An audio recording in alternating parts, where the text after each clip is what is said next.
Welcome to another edition of the Around the NFL broadcast. My name is Dan Hansis. I come to you from a virtual room filled with some heroes. Greg Rosenthal, Mark Sessler.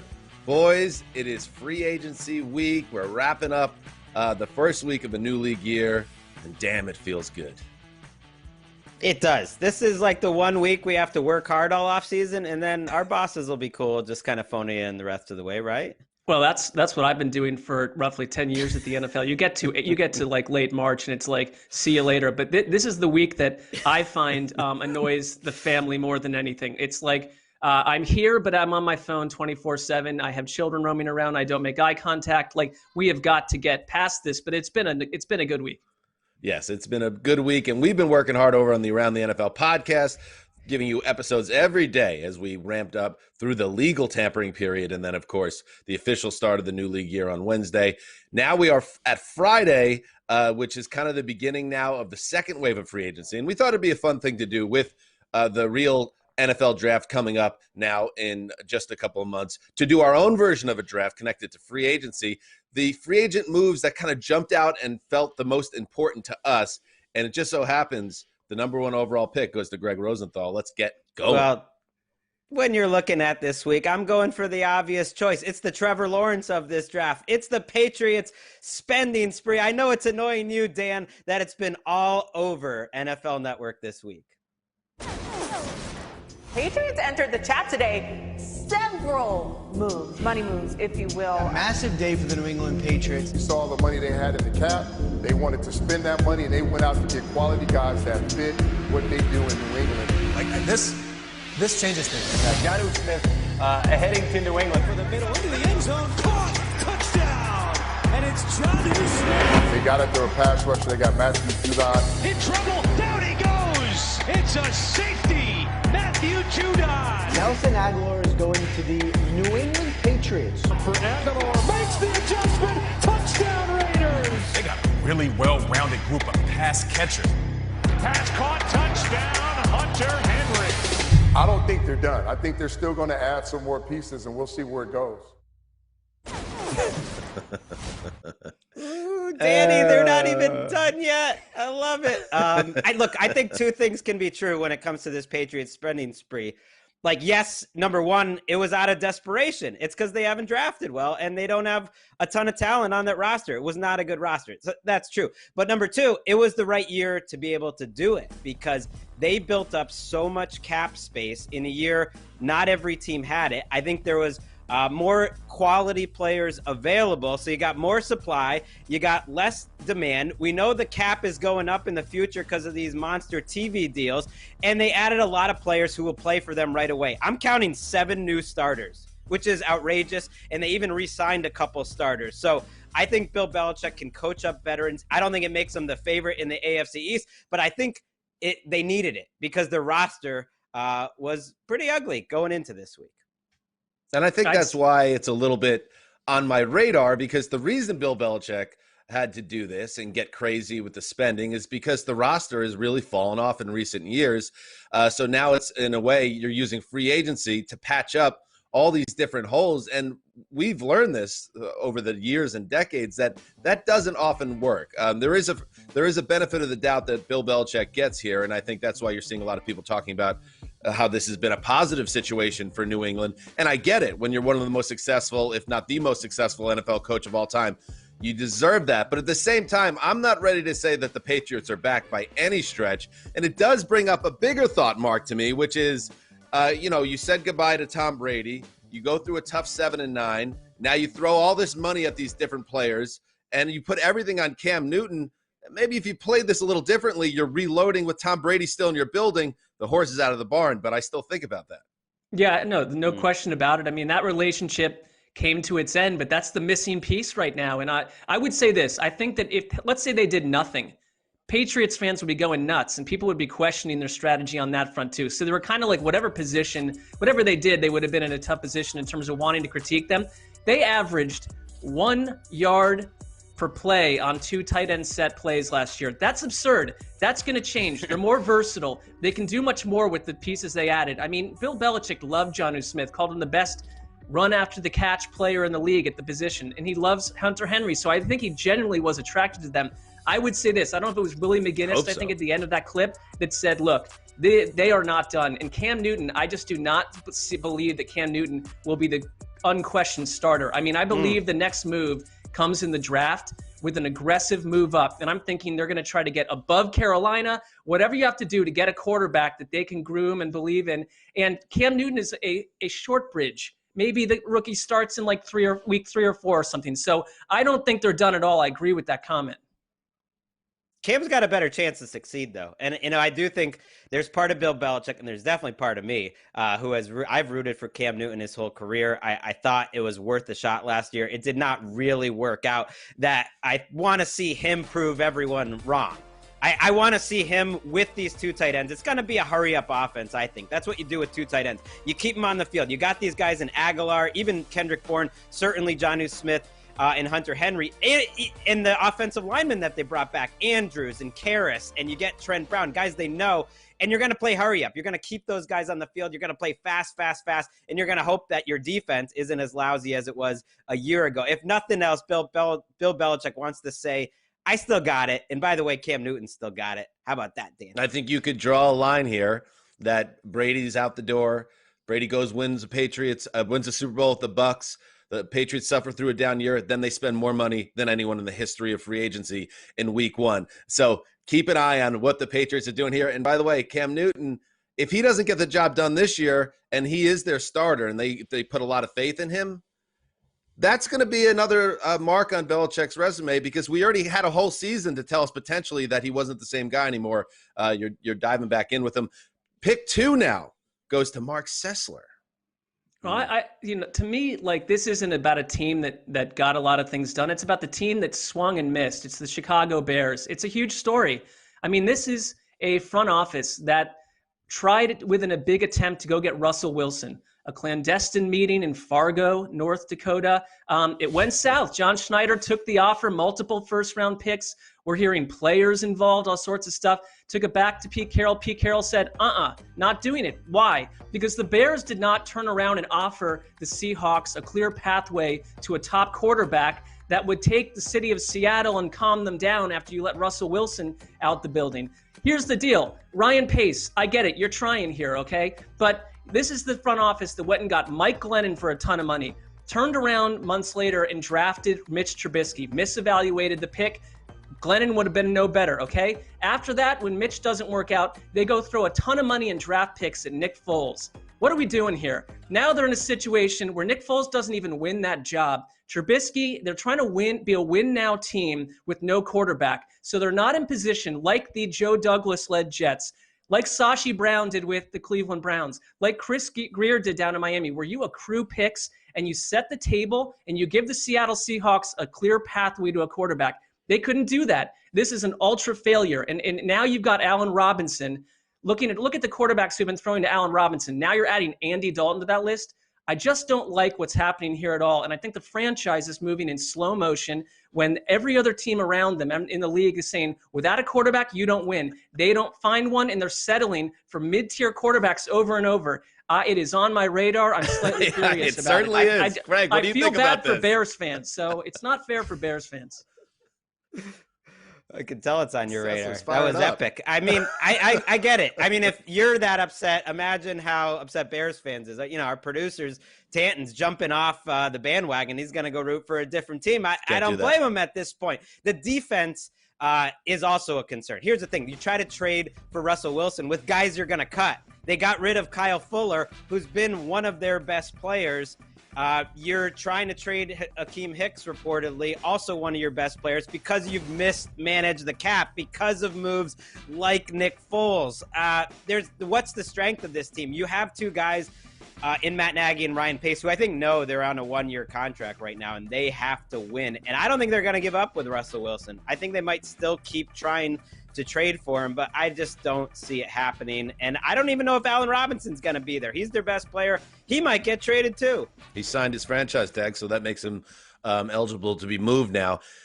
You know, they tried, and that's all you could really say. They went 8-8 last year, and that killed them. It turns out that killed them, because if they go 4-12 or something similar to that, maybe you're in a place where you can offer up a first-round pick that's truly a premium pick, and then maybe you do get a nibble on that. So it's going to take time. The Wilson would have been the big splash to change the narrative, but also that would have set the franchise back too in terms of what you're sending back to get the quarterback. So I think there's a way to rebuild this thing, and it might have to be organic and take more time than just getting Russell Wilson and saying we're fixed.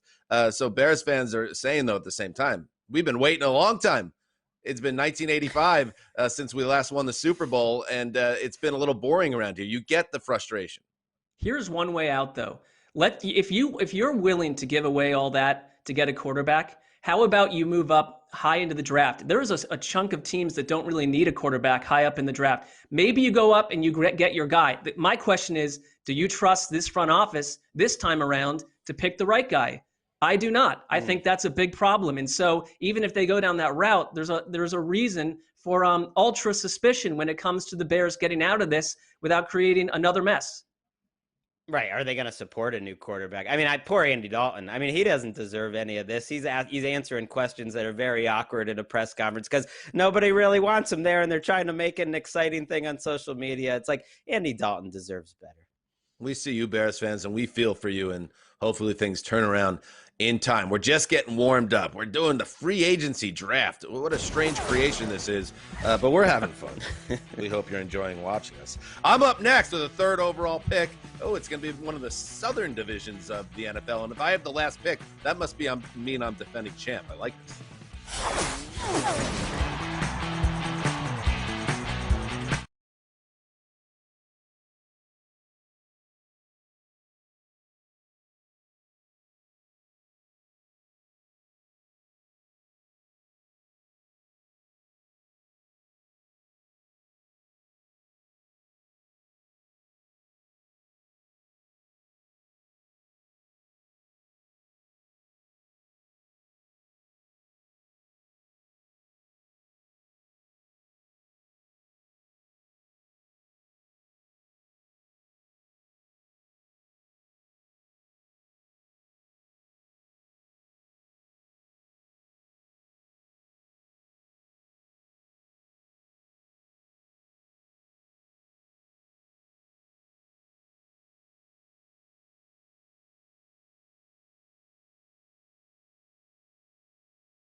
Welcome back to ATN. Check this out. The Black College Football Hall of Fame is establishing a new all-star game for historically black colleges and universities. The Hbcu Legacy Bowl will be held next February at Tulane University in New Orleans. Greg, your alma mater.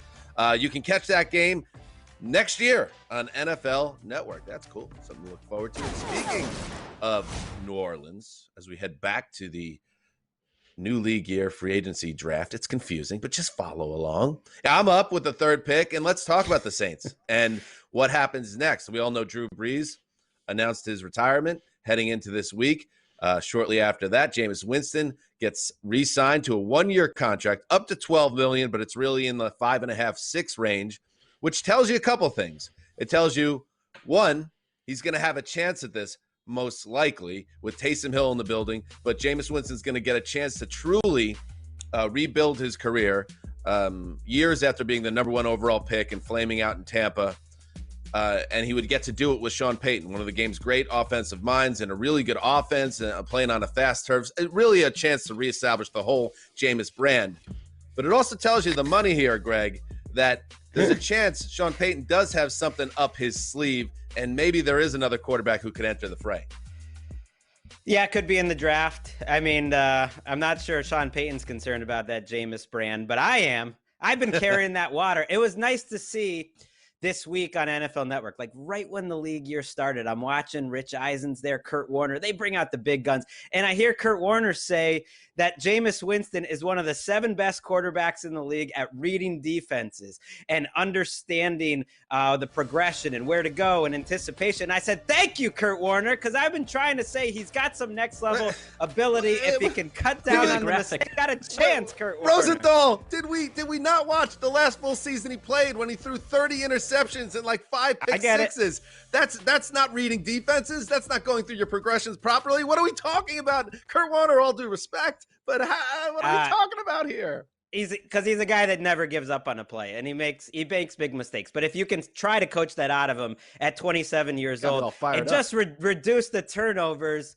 like 20, 30%, I can live with an interception. I'm just saying, this is a guy that's put up more yards, 4,000 yards per season, in his first 5 or 6 years. He hasn't been a bum. He can take this team. If he doesn't do it with them, he's not going to do it with anyone. That's for sure. I mean, Greg, 20% off of 30 is still 24 interceptions. That was 1 year. That was 1 year. Big spot. And half of him not giving up is chasing down the guy that intercepted, his pass, which I'm not a huge fan of. But I will say this, I think the secret sauce here is he got LASIK surgery. And I know that people jabbed about that, but that he talked about the fact that he could finally read street signs and we're not still plates. talking about the LASIK, are we? Hold on, I am, because I did not get, there were 10 years of my life where I needed glasses and did not get them.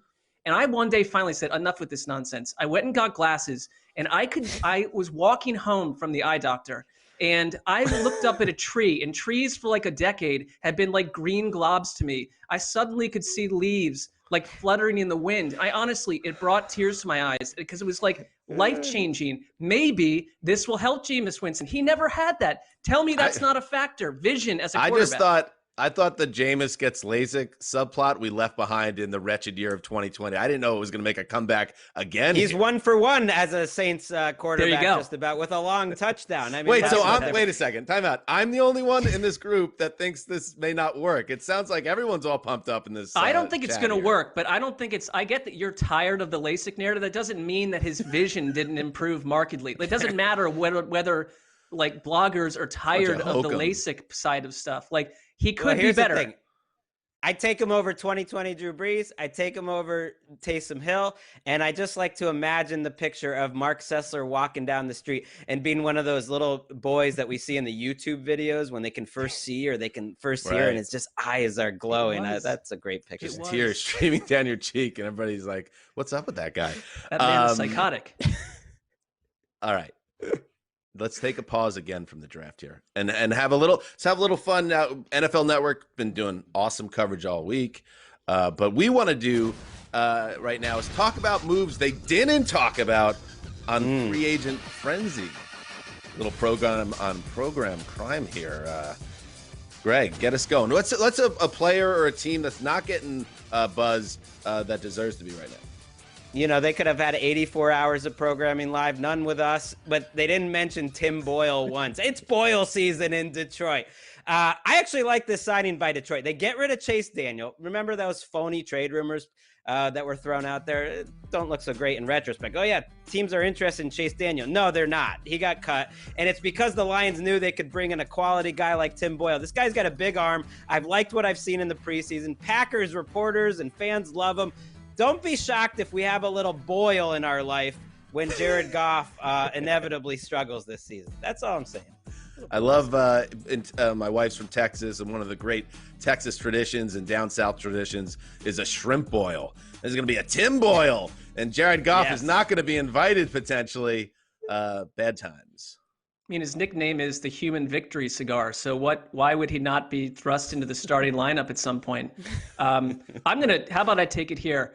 Okay. Houston Texans. Okay. A lot of they did a bunch of 1 year low level signings. I get it. They're an easy target for obvious reasons right now. I like the signing of Mark Ingram at running back. I understand what happened in Baltimore last year. Okay. But I still think he can play. And I'll tell you something, I don't know if you guys are aware of this, but I went to a USO trip to Italy and Germany with Mark Ingram. We've heard and about it. He Yes. was an Yeah, we've electrifying heard. personality. I think we have a little bit of video we could show right here as an example. What's good, Mark K checking in with Mark C. We out here in Vesbadan. I think I said that right. But we're about to eat some lunch, do a little meet and greet. You heard me. Check us out. Follow me, Mark Ingram 22. I just want to say that Mark Ingram on that trip, he was a unifier. His personality, and you talk about anyone he played with on the Saints, anyone he played with in Baltimore. I mean, he loves coming up with nicknames for people. So the Texans have to march through the fire this season. I love this addition. If I were the GM and I said, hey, Mark, would you like Mark Ingram on your team? I would say, yes, Mark. Yes, I would. That's me talking to me because I think he'd be a great addition here. And I don't think he's done as a player either. I think this is a good pickup for a Houston team searching for some identity right now. I feel like I've been asked to watch your Mark Ingram clip more than I've watched season 2 of The Office. Well, what a burden. Can we please send Mark Sessler on another trip so he has some fresh material? I mean, look at the money you've gotten out of this last trip, NFL. Like he's been using it for 6 years at this point. Let's I didn't get much money out of it, but they might have. And the Mark Ingram, he kind of fell off the radar with the Ravens last year, but he was very good the first season there. He's getting a little up there in years, but who knows? You never know.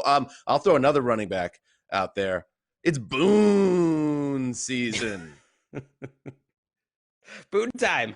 Let's do it. Boone season. Mike Boone season. The Denver Broncos 2-year deal. And you think, well, who cares about Mike Boone? He's a third-string running back with the Vikings, but you're not paying attention because Dalvin Cook is a super-duper star. Alexander Madison was locked and loaded as the second-string guy there, so you never really got a chance. But look at this guy. Watch the tape. He pops a little bit here. He has 3-down back potential. And the Broncos, who are making some interesting moves here, they never really seem to like Phillip Lindsay, so he's out the door. Okay, so that's one obstacle to playing time evaporating for Boone in this situation. We know about Melvin Ingram and how up and down he is as a running back. So you put those two things together. There is a pathway here to playing time for Mike Boone.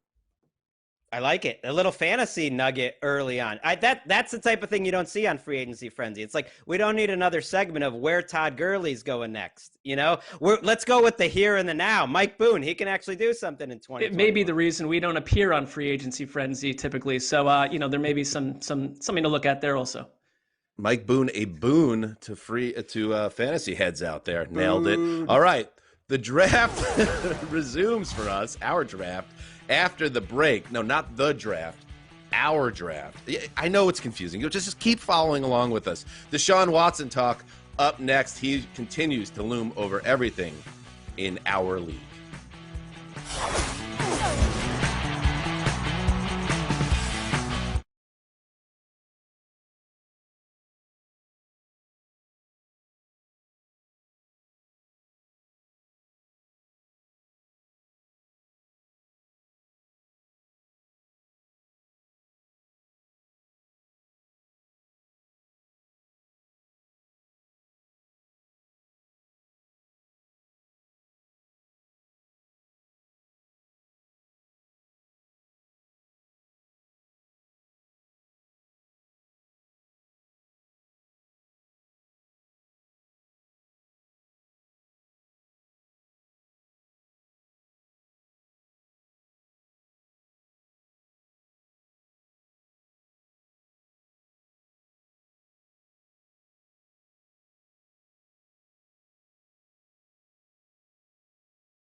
Arguably the biggest pro day of them all is happening Tuesday, and you can watch it live as Heisman winner Devonta Smith leads a star-studded Alabama pro day in Tuscaloosa. Check it out Tuesday at noon Eastern right here on NFL Network.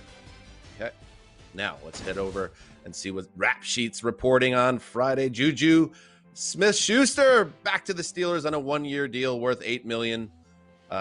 Better offers from the Ravens and the Chiefs, but decides to stay home. Very interesting on a couple levels, boys.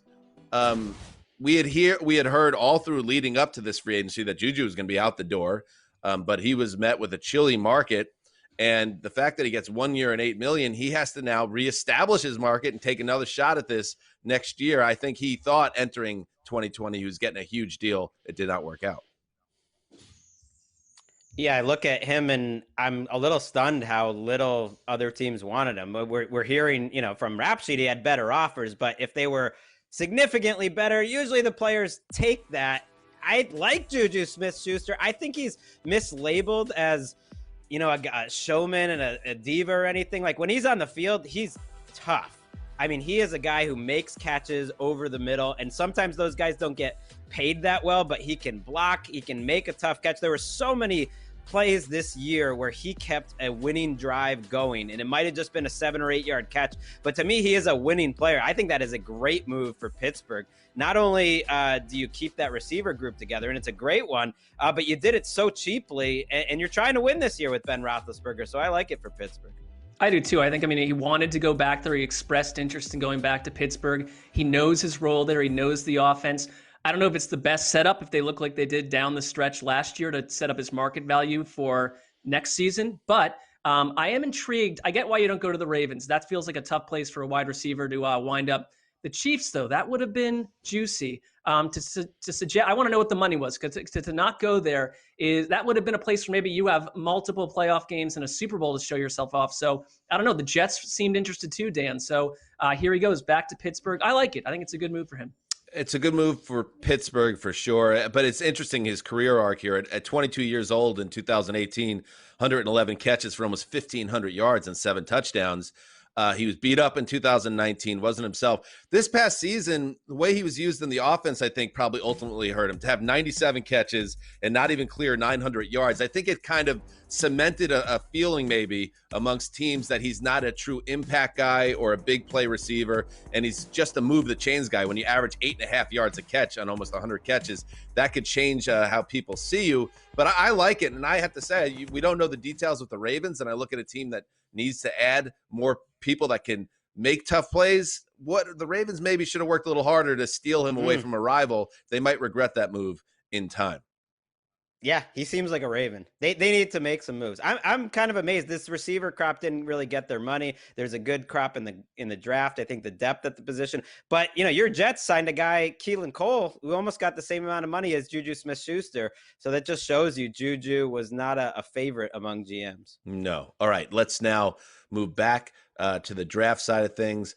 I am up, the old snake pick, as it were, in fantasy realms. I'll talk Deshaun Watson. What's going on with the Texans quarterback? The Texans bring in Tyrod Taylor. I believe they brought in another quarterback today. And there's a report out there that the Panthers are reportedly locked in. Ryan Finley's that new quarterback on the Texans QB, willing to give up big time assets. This is all happening while there are now allegations out there against Deshaun Watson and some civil lawsuits, and that's all developing. A lawyer who's been very out and open about this is holding a press conference on Friday. So that's in the background with this. And Watson is the big domino because a super duper star 26-year-old quarterback potentially on the move. The Panthers mark still makes so much sense to me, but we shouldn't lock in on one team. This could still play out in a lot of different directions. Sure. I mean, again, we talked about the Bears, and it's like, what can you give in return? I mean, the Jets still could make this move and get a quarterback will be a top 2 or 3 guy for years to come. I mean, that's attractive versus taking a swing on the draft where no matter what, you don't know how that's going to work out. The Panthers, to me, though, I think the David Tepper factor, their owner, who they talk about when he wants something, he gets it. He got that with Matt Rule. He didn't even let them leave to go talk to the Giants. It's like there's something going on there. And if they are truly driven to do this, they have that pick in the top 10 that you could turn around and say, Houston, you can start over with someone you believe in. I think that is a key factor here for Nick Caserio. You can't go into the season saying, another one of these off seasons where Tyrod Taylor is being sold to us as your franchise guy. Again, nice person, we get it, good locker room person, but he will just be usurped like he is every other year. So you have to have a better answer than that. You can't sell that to your season ticket holders. You can't. I've always thought the draft was the time for this trade to happen, whether it's the week before or right at it. I really feel that now the allegations against Watson could change the equation just in terms of timing. I think the Texans, though, are telling us with what they don't say, what they want to do. And John McClain, the Houston Chronicle reporter, who's been on our show, who's the dean of all Texans reporting, says he expects Watson to get traded. And he points out they have not said that they're not trading Watson since January. And so when are you going to get the best price? I think it's before the draft. I think the teams that aren't completely desperate for a quarterback, like the 49ers and the Panthers, are in a unique situation where they could potentially take it after the draft. But if you're the Texans, why do you want to do that? I think they are open to playing Tyrod Taylor based on that contract. David Culley, their head coach, was with him in Baltimore. He was his QB coach when he had his very best season. And so I think that's absolutely a factor. And now they have kind of the backup plan, and it gives them flexibility.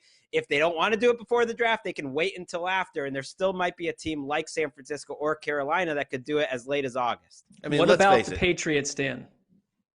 Well, the Patriots, we'll see. I mean, do they have any money left to be able to re-sign him? I don't know. But, any way you slice it, this is a calamity for the Texans because this should have never happened. It should have never gotten to this point. This man should have had a statue outside the stadium in 15 years. Instead, you're probably going to end up trading him. So now, once you get over that shock, and I think maybe that might be what's happening inside that building, although no one knows what's happening inside that building right now, obviously, then it's like, how do we leverage this to the best we can? And David Tepper, that owner of the Panthers, it makes too much sense. He's a guy, we all know the stories around him. He gets what he wants. I want what I want, and I want a superstar quarterback. All right, send him there and make sure you get a bounty back. Whatever happens, the Texans need to get the most and properly reboot this thing because that's what they have to do. They don't have a choice at this point. All right.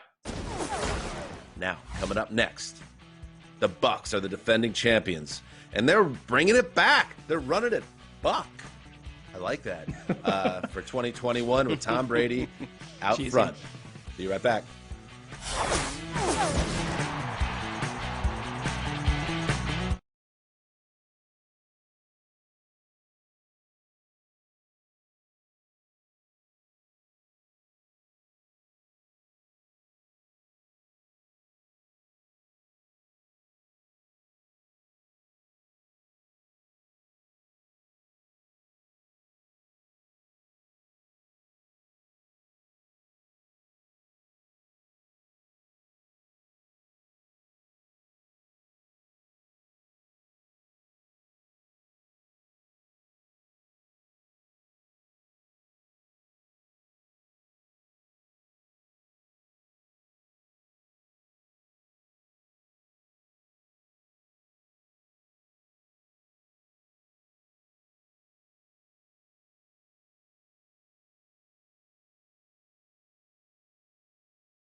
The NFL draft is coming, and no one covers it like NFL Network. Mark your calendars for Thursday, April 29th at 8 p.m. Eastern. That's when we'll get the first round rolling with the Jags at number 1.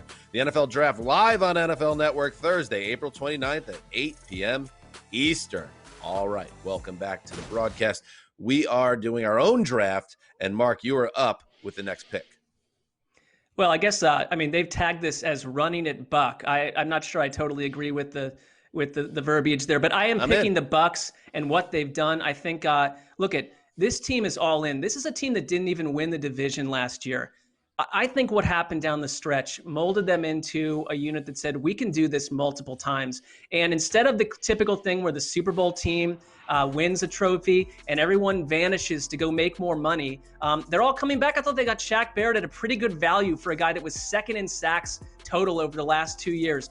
Chris Godwin coming back on the franchise. Levante David, Gronk. Looks like they're talking to Antonio Brown. And so you've got Tom Brady, who took a little bit of a restructure to help all this happen. And I think it's the Tom Brady factor.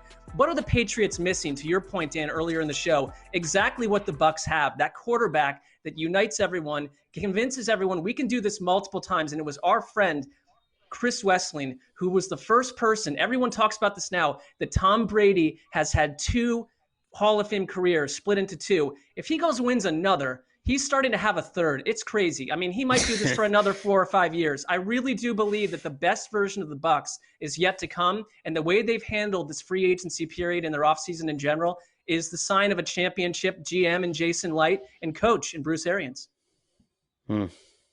I think you look at the 2002 Bucks and you think, okay, they ran it all back. They were really talented, had a great defense with a good enough offense. Some similarities there. It's not easy to bring everyone back and to win, but I think it was the move. You're in an ultimate win now mode with Tom Brady because of his age. So like, what else are you going to do? You know these guys, and they should be better. They were better as the season wore on. I just think the whole narrative of like Tom Brady is helping out the team by restructuring. No, he got way more guaranteed money into 2022 when he's 45 years old. It's helping him this year, though.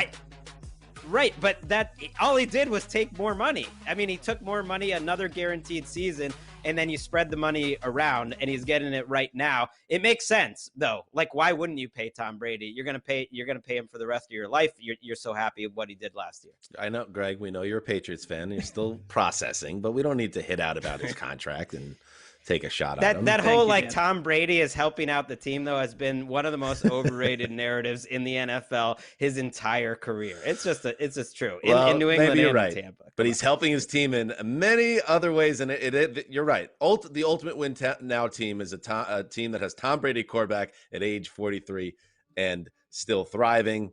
All right, now one more pick, and it's yours, Greg Rosenthal. All right, bringing up the rear here. I like it. This is a great value pick. It's the Washington football team, and it's because they're just going to be more fun. I'm a selfish person. I think about me. I think about Sundays, Thursday nights, whenever they love putting the football team in prime time. They're going to be way more watchable with Ryan Fitzpatrick. They had to overcome their quarterback position last year.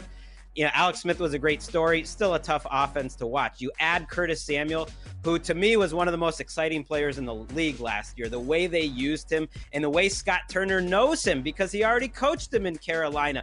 I love it when they use him as a running back. He can go up the middle even at 195 pounds. And so you add him to Terry McLaurin and Antonio Gibson, who's one of my favorite young players in the league. Suddenly this Washington team with a nice defense, like sign me up, put him in primetime. I'm all for it now.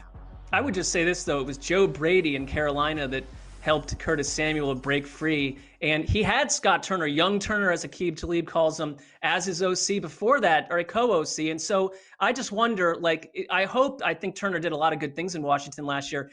Will he take some pointers off of how he was used in Carolina? I think so. I think Ryan Fitzpatrick also helps everyone there in terms of being a deep thrower that's aggressive, that's typically agitated if he doesn't throw for 400 yards a game.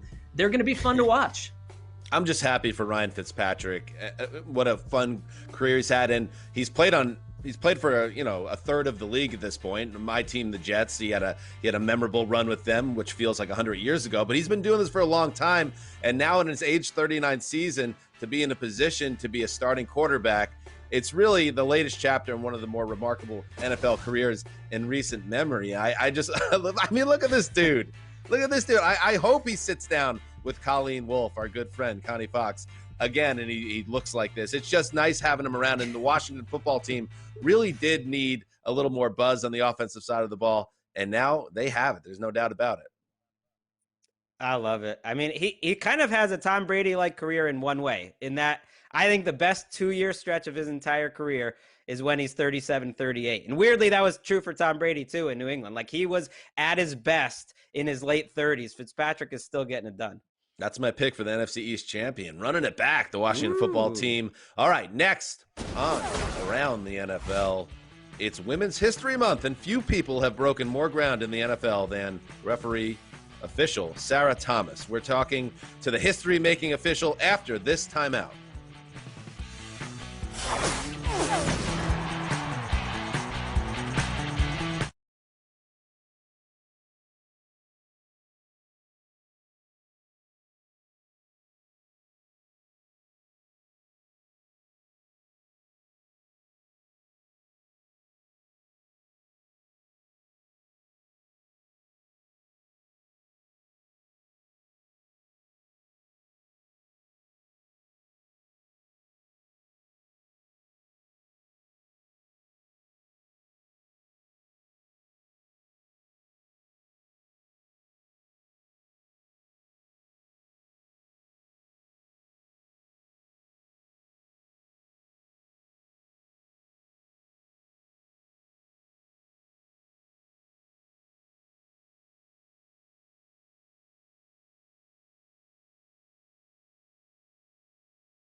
Welcome back to ATN. In February, Sarah Thomas made NFL history, becoming the first woman to officiate a Super Bowl. Breaking ground is old hat for Thomas, as she was also the league's first full-time female official. She recently sat down with our podcast producer, Erica Tamposi, to talk about how women continue to make an impact on the game.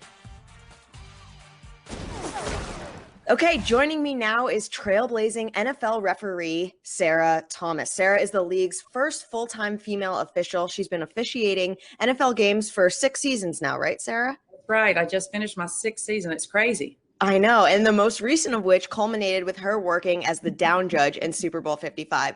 Sarah, first of all, thank you for joining us. Second, I have to ask, does your head hurt from shattering the glass ceiling?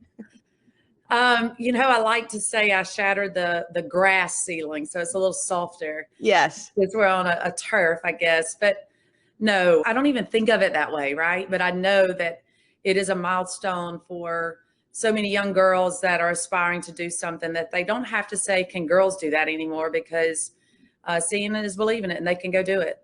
Do you have to feel like you ever have to talk more smack, not, hide your femininity, but also sort of like show these boys, these men, these huge football players and coaches, like you mean business? Never. Absolutely never. I've learned this through probably athletics, that I've got to prove to myself that I belong, because it starts with me. But me wanting to talk more smack, I like to have a good time out there. And I take it back to when I was playing. I hated the officials, and truth be told, they hated me. So I just don't want to be recognized, if you will. I want to do my job and have a good time while I'm doing it. That's awesome. What plans do you think we could put in place in order to make officiating and coaching careers more commonplace for women and young girls? I believe that the NFL is doing that. I think you're seeing a lot more females in various roles within the NFL. And it's funny when the NFL does something, the other conferences and colleges, and it just kind of trickles down. Mm-hmm. And it's just letting them get in at a grassroots level, start coaching your peewee, your son's team or your brother's team, just and working your way up. And I truly believe when they're seeing more women out there, more women will get involved. All right, Sarah, before I let you go, I want to play a game we play with all our celebrity official guests. It's called Good Call, Bad Call. And I'm going to read through some statements, some football related, some not so much, rapid fire style. And you tell me if each is a good call or a bad call. All right. Signing Beyonce to a lifetime Super Bowl halftime show contract. That's a great call. She's bad to the bone because she could have people in front of her. So others, Beyonce, yeah. I say yeah. Putting olives in a nacho dish meant for a group. Good call, bad call. No, bad call. Bad call. Wearing vertical stripes. Very slimming. Yeah, good call. Listening to murder mystery podcasts before you go to sleep. Yeah, bad call. Do you have a secret handshake with the other women in the NFL, and can I be included? I don't currently, but now you've got my wheels spinning. So maybe we'll come up with one and you'll be the first one that I'll do it with. How about that? Yeah, that's perfect. Sarah, thank you so much. And congrats on all your success. It's been so amazing to watch. Thanks for having me. Look at that. Ricky Hollywood. Nicely done. That's well done. Well done, Erica. Question. Thank you. What are some other inroads we're seeing with women in professional football? Yeah, well, first I got to say I had our beautiful late friend Chris Wessling with me throughout that interview, and he was in the back of my mind pushing me to ask her about instant replay and slowing down the game, but we didn't have time. This interview was so poignant to me, guys, because it's just the beginning. And Sarah said it herself, when we start to see more women in these roles, more capable women will continue to show up and show out. And this past Friday, and I think we have some tweets here that we can show, the league announced Maya Shaka, the first Black female official for the league. And also, agent Nicole Lynn is the first Black woman to represent a first-round pick, which is super, super exciting. And Women's History Month is the month of March, but there are women in the league making history year-round, and we're not stopping. I think this is great. I have one question before we go, Erica. I mean, very encouraging. Do you think that Greg could do a little bit more to support women, or are we in a good place with Greg? Important Yeah, question. no, I think out of the three of you, Greg probably has the most work to do. Sure. But he puts in an effort, which, I respect. All right, Erica, thank you so much for joining us. And that was a really great thing to watch. So keep it up. You're a good producer. We're going to keep you around. All right, before we go, we have one final thought. We call it our weekend vibes. Yes, the weekend's here. This felt like a long week. It's good to be here.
Each morning at 3:45, I sit outside and watch for UFOs for Mark until he wakes up at 11:30 a.m. I order him coffee from my personal Postmates account so he doesn't have to worry about the hassle. At 11:45 a.m., I set up a Zoom call for Dan and I so he can test out all his new jokes he wants to try out on the guys. Afterwards, I call every hair product company in LA and pitch him to be their new model, and scream at them when they've never heard of him. At noon, I lay out 24 different nasal sprays for Greg not to use and then send him a recording of all the different ways he says so he can pick out which variation he likes best that day. At 12:59, before the podcast starts, I play a quick Best of Dan Hans' Singers to get Dan really pumped up to host. After I post the show, I scroll the internet for 6 hours, deleting any bad comments about Greg and mute people that say anything bad or good on his Twitter account. Around 7 p.m., I create a new Google Doc of random photos Mark can tweet out without context when he so chooses. At 9 p.m., I go through the ATN subreddit and read all the comments about fans missing the old producers and try to apologize to each one. Lastly, around 10:30 p.m., I get into bed and play the podcast out loud for my significant other to make sure I didn't miss any edits and so we can cherish all the guys' best football takes together. What a job. It's one that she does well. Thank you, Ricky. All right, weekend vibes, Greg. All right, quickly, let's talk about the Chiefs. What a bad week they've had. Sorry, Chiefs fans. You swung and missed for Juju Smith-Schuster. You swung and missed for Trent Williams. We think you wanted Rodney Hudson. You didn't get any of them. They're suddenly coming back to the pack. Sorry, Chiefs. Joe Tooney's a nice signing. Mark.